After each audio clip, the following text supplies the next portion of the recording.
नटखट बाल गोपाल ने जन्म लेते ही अपनी लीलाएं दिखाना शुरू कर दिया था।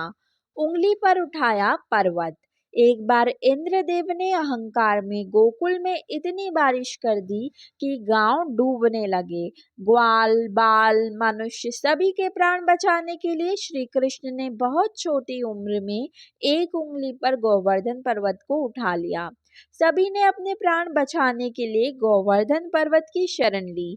कृष्ण 7 दिन तक भूखे इसी तरह खड़े रहे। इस तरह कान्हा ने इंद्र का घमंड चूर चूर किया। कृष्ण की इस लीला को देखकर सब हैरान थे। कृष्ण के मुंह पर दिखा ब्रह्मांड। एक बार खेलते हुए बाल गोपाल ने मिट्टी खा ली थी। बड़े भाई बलराम ने कान्हा की इस हरकत का जिक्र यशोदा से किया।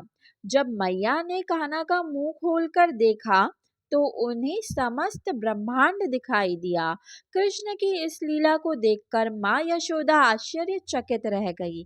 पूतना को दी सजा। पौराणिक कथा के अनुसार कंस ने कृष्ण को मारने के लिए पूतना को भेजा। पूतना भेष बदल कर आई, लेकिन बाल गोपाल उसे पहचान गए। जब पूतना ने अपने वक्ष पर विष लगाकर कान्हा को दुग्धपान कराया तो कृष्ण ने उसके वक्ष से ही प्राण खींच लिए और राक्षसी पूतना का वध कर दिया। कालिया को सिखाया सबक। कहते हैं यमुना नदी पर कालिया नाग ने कब्जा जमा लिया था। उसके जहर से यमुना काली पड़ गई। उसे लाने के लिए कृष्ण नदी में कूद पड़े।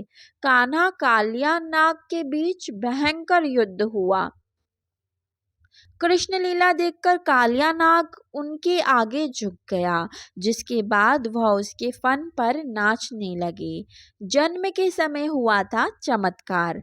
श्री कृष्ण ने कंस के कारावास में जन्म लिया और इनका जन्म होते ही कारावास के दरवाजे खुल गए और प्रहरी गहरी नींद में सो गए। आकाशवाणी हुई कि बाल गोपाल को नंद के घर पहुंचा दें और नंद राय की नवजात कन्या को लेकर आ जाएं। ये था कृष्ण की पहली अद्भुत लीला।